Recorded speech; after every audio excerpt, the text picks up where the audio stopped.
कि दुबई में जेली सफरी दस्तावेज़ात पर सफ़र करना इंतहाई मुश्किल हो गया है। अब जेली वीज़े या पासपोर्ट और दीगर दस्तावेज़ात की शनाख्त के लिए एक नया स्मार्ट सिस्टम भी लॉन्च कर दिया गया है।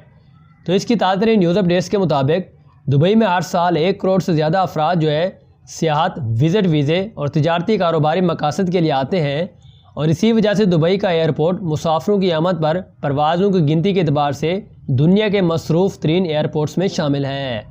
अगरचे दुबई में इमिग्रेशन का बेहतरीन निज़ाम नाफिज है, जिसकी वजह से जेली दस्तावेज़ात पर सफ़र करने वाले ज़्यादातर अफराद को पकड़ लिया जाता है। ताहम जेली दस्तावेज़ात की शनाख्त अमल को मज़ीद फ़ाल और बेहतरीन बनाने के लिए एक नया स्मार्ट सिस्टम भी लॉन्च कर दिया गया है, जिसके बाद दुबई में जेली सफ़र दस्तावेज़ात पर दाखिला खासा मुश्किल हो गया है इस वक्त। तो दुबई हुकूमत की जानब से एक जेली वीज़ों और पासपोर्ट और दीगर सफरी दस्तावेज़ात की निशानदाही करने के लिए स्मार्ट सिस्टम भी मुतारफ़ करवा दिया गया है, जिसे दुबई ई डॉक्यूमेंट सिस्टम का नाम भी दिया गया है। तो इस डिजिटल सिस्टम के बहस दुबई एयरपोर्ट्स पर उतरने वाले मुसाफिरों की सफरी दस्तावेज़ात बेहतरीन अंदाज से जांच करके उनके असली या जेली होने का पता जो है वो चल सकेगा। तो इस बारे में general director of residency and foreign affair यानी कि DGRFA के deputy director major general Ubaid Mehar bin Sarwar ने बताया है कि स्मार्ट सिस्टम की बदौलत सफरी दस्तावेज़ात की चंद सेकंड में पड़ताल जो वो हो सकेगी, क्योंकि इस नए सिस्टम में दुनिया भर के ममालिक के जानब से जारी होने वाले पासपोर्ट्स और दीगर दस्तावेज़ात का एक डिजिटल इंसाइक्लोपीडिया भी शामिल कर लिया गया है। तो इस बारे में उन्होंने बताया कि स्मार्ट सिस्टम से इमारात के इमिग्रेशन सिस्टम की साख मज़ीद बढ़ेगी, क्योंकि उसकी मदद से जेली वीज़ों और पासपोर्ट्स पर दुबई में दाखिले की कोशिश अब मुकम्मल तौर पर नाकाम बनाई जा सकेगी। और उन्होंने वजाहत पेश की है कि दस्तावेज़ात की जांच का ये smart system general director of foreign affairs यानी कि DGRFA के तहत नहीं होगा, बल्कि उसकी हैसियत एक आज़ाद महकमे की होगी। इसका मकसद भी कारकर्दगी को बढ़ाना है और मुस्तकबिल में DGRFA की जानब से वीज़ों के अजरा और इमिग्रेशन सिस्टम में मज़ीद तब्दीलियाँ भी लाई जाएंगी।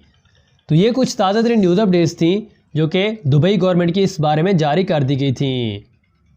तो इसके बाद नंबर 2 पर बात करते हैं कि पाकिस्तान ने मकामी और बैनुल-अक़वामी यानी कि इंटरनेशनल फ़्लाइट सेपरेशन अब मुकम्मल तौर पर बहाल कर दिया है। तो इसकी ताज़ा तरीन न्यूज़ अपडेट्स के मुताबिक पाकिस्तान ने मकामी और इंटरनेशनल फ़्लाइट सेपरेशन मुकम्मल तौर पर बहाल कर दिया है, और तमाम एयरलाइंस हफ्ते की शब 12 बजे से मुल्की एयरपोर्ट से मामूल के मुताबिक परवाज़ें चला सकेंगी। इसकी न्यू तफसीलात के मुताबिक हुकूमत ने आलमी और इलाकाई परवाज़ों का ऑपरेशन मुकम्मल तौर पर अब बहाल कर दिया है, और इस बारे में उन्होंने कहा है कि हफ्ते की रात 12 बजे से परवाज़ें उड़ान भर सकेंगी। और इस हवाले से सिविल एसोसिएशन की जानब से बाज़ाब्ता तौर पर नोटिफिकेशन भी जारी कर दिया गया है कि तमाम एयरलाइंस को शेड्यूल के मुताबिक ऑपरेशन जारी रखने की हिदायत भी कर दी गई है। तो इस बारे में सिविल एसोसिएशन का हुकाम के मुताबिक एयरलाइंस को SOPs पर मुकम्मल अमल दरामद करना होगा, और चार्टर्ड परवाज़ें भी SOPs के मुताबिक ऑपरेट करेंगी। अब तमाम एयरलाइंस को मुल्क के एयरपोर्ट से मामूल के मुताबिक परवाज़ें ऑपरेट करने की इजाज़त जो है वो भी दे दी गई है। तो इससे कब गुज़िश्ता रोज़ हुकूमत ने मुल्क के मज़ीद 8 हवाई अड्डे खोलने की इजाज़त भी दे दी थी। तो इन हवाई अड्डों में ख़ास तौर पर तुरबत, बंजगोर, दिलबदीन, ज़ूब, पिसनी, मोहनजोदाड़ो और नवाब शाह और बहावलपुर के इलाके भी शामिल हैं। तो बताया यह गया है कि हवाई अड्डों से कार्गो और स्पेशल फ़्लाइट्स और निजी परवाज़ें भी ऑपरेट हो सकेंगी, और इससे पहले सिर्फ मुल्क के चंद और बड़े शहरों में ही परवाज़ें ऑपरेट करने की इजाज़त दे दी गई थी। वाज़ेह है कि पाकिस्तान ने कोरोना वायरस फैलाव की वजह से मार्च में अपना फ़िज़ाई ऑपरेशन मुकम्मल तौर पर बंद कर दिया था। इसके बाद खसूसी परवाज़ों का सिलसिला भी शुरू किया गया था, जिसका मकसद ही बैरून मुल्क फंसे पाकिस्तानियों को वापस लाना और पाकिस्तान में फंसे गैर मुल्कियों को उनके ममालिक वापस भिजवाना था। इसके बाद अंदरूनी और फिर बैनुल-अक़वामी परवाज़ें महदूद पैमाने पर बहाल भी कर दी गई थी, जबकि अब हुकूमत ने फ़्लाइट ऑपरेशन मुकम्मल तौर पर बहाल कर दिया है। और इस बारे में ताज़ा तरीन न्यूज़ अब इन्फॉर्मेशन भी आप लोगों से हमने शेयर कर दी है। इसके बाद नंबर 3 पर आप लोगों से दुबई से एक ताज़ा तरीन न्यूज़ अपडेट भी वो शेयर करते हैं कि दुबई के हुक्मरान शेख मोहम्मद बिन राशिद साइकिल चलाकर दुबई वाटर कैनाल जो वो पहुँच गए। तो इस बारे में ताज़ा तरीन न्यूज़ अब इन्फॉर्मेशन के मुताबिक दुबई के हाकिम शेख मोहम्मद बिन राशिद अल मखतूम रियासत दुबई में चंद दहाइयों के अंदर ही इंतहाई तरक्की याफ्ता और फलाई रियासत बनाने के बायस इमारात में ही नहीं बल्कि दुनिया भर की जानी पहचानी शख्सियत जो वो बन चुके हैं। तो इस बारे में तारकीन और मकामी बशिंदों की फलाह बहबूद के नित नए मनसूबे और माली इमदाद के बहस वो बहुत ही ज़्यादा मकबूल हैं। इसी वजह से जब भी वो कहीं बाहर निकलते हैं तो लोग उनकी एक झलक देखने के लिए भी जमा हो जाते हैं। इस बारे में शेख मोहम्मद बिन राशिद एक बार फिर इस वक्त आवाम की निगाहों का मरकज़ बन गए जब वो गुज़िश्ता शाम दुबई की सड़कों पर साइकिल चलाते और नमाज़ पढ़ते दिखाई दिए। इस बार में उनके साथ एक हिफाजती दस्ते और अफराद के एहलकार भी मौजूद थे और उनके साथ हिफाजती दस्ते के अफराद और दीगर एहलकार भी मौजूद थे। तो शेख मोहम्मद बिन राशिद ने साइकिल पर पहुंचकर दुबई वाटर कैनाल पहुंचकर उसका सर्वे किया और उसके हवाले से कुछ हिदायत भी दी। इसके बाद उन्होंने अपने साथ मौजूद दीगर अफराद के साथ सड़क किनारे नमाज अदा की और शेख मोहम्मद और उनके हमराइयों ने मास्क भी पहन रखे थे, जिसका मकसद इमारात में मुकीम तमाम अफराद को कोरोना से बचाव की हिफाजती तदाबीर की अहमियत को उजागर करना भी शामिल था।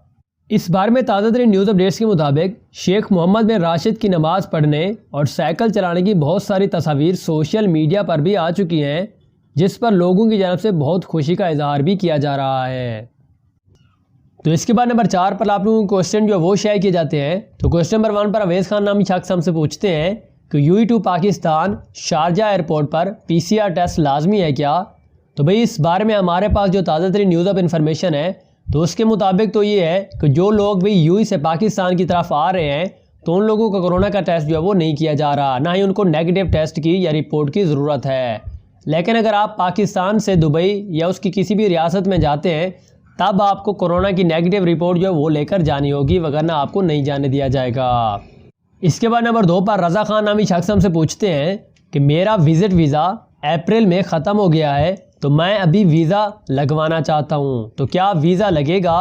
तो भाई आपके पास इस वक्त सिर्फ़ और सिर्फ एक दिन ही बचा है, क्योंकि 10 अगस्त के बाद आप पर फ़ाइन आना शुरू हो जाएगा। क्योंकि इस बारे में यूई गवर्नमेंट ने जो ताज़ा तरीन न्यूज़ ऑफ इन्फॉर्मेशन जो है वो शेयर की थी कि जिनके वीज़े भी मार्च या उसके बाद जो वो एक्सपायर हो गए थे तो उन लोगों के लिए आप सिर्फ और सिर्फ 10 अगस्त का टाइम जो वो दिया गया था। तो अगर आप भी 10 अगस्त के बाद रह जाते हैं तो आप पर फ़ाइन आएगा। पहले दिन आपको जो 200 दिरहम, जबकि उसके बाद 100 दिरहम पर डे के हिसाब से फ़ाइन भी अगर आपने रीन्यू नहीं करवाया।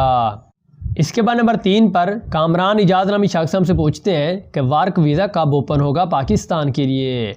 तो भाई इस बारे में हमारे पास जो ताज़ा तरीन न्यूज़ ऑफ इन्फॉर्मेशन है और इस बारे में हमने एक ट्रेवल एजेंसी से भी पता किया है तो उन लोगों ने हमें ताज़ा तरीन न्यूज़ ऑफ इन्फॉर्मेशन ये दिया है कि पाकिस्तान के लिए इस वक्त तमाम किस्म के वीज़े जो है वो ओपन कर दिए गए हैं।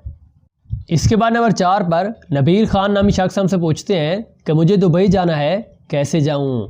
वीज़े तो ओपन हो गए हैं लेकिन रिपोर्ट कौन सी लेनी है कोरोना की? तो भाई पाकिस्तान के लिए विजिट वीज़े तो ओपन हो गए हैं, लेकिन उसके लिए आपको सबसे पहले कोरोना की नेगेटिव रिपोर्ट जो है वो लेनी होगी।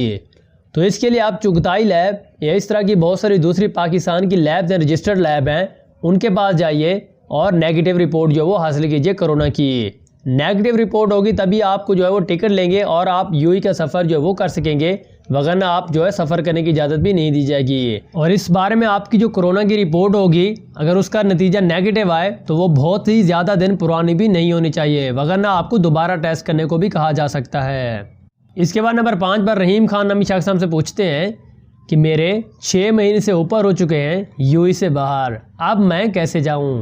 तो भाई अगर आपके पास सही वीज़ा है, उसकी मियाद भी बाकी है, लेकिन 6 महीने से अगर आपने ऊपर भी लगा दिया है तो आपको यूई जाने की इजाज़त जो वो मिल जाएगी। इसके लिए आप ICAI से अप्रूवल जो है वो हासिल करें और उसके बाद कोरोना का टेस्ट जो है वो करवाएं जिसकी नेगेटिव रिपोर्ट होनी चाहिए, और उसके बाद आप इजीली तरीके से यूई में जा सकते हैं। तो इसकी मुकम्मल इन्फॉर्मेशन के लिए आप इनके मुताल्लिका ऑफिस या ट्रेवल एजेंसियों से भी मालूमात हासिल कर सकते हैं। तो ये थी हमारे पास दुबई यूई की ताज़ा न्यूज़ अपडेट्स, ये उसका पार्ट 2 था। इसके अलावा अगर आप पार्ट 1 जो है वो देखना चाहते हैं या दुबई यूई की खबरें खुद से रीड करना चाहते हैं तो दोनों चीज़ों के लिंक जो आपको इस वीडियो के डिस्क्रिप्शन में भी मिल जाएंगे।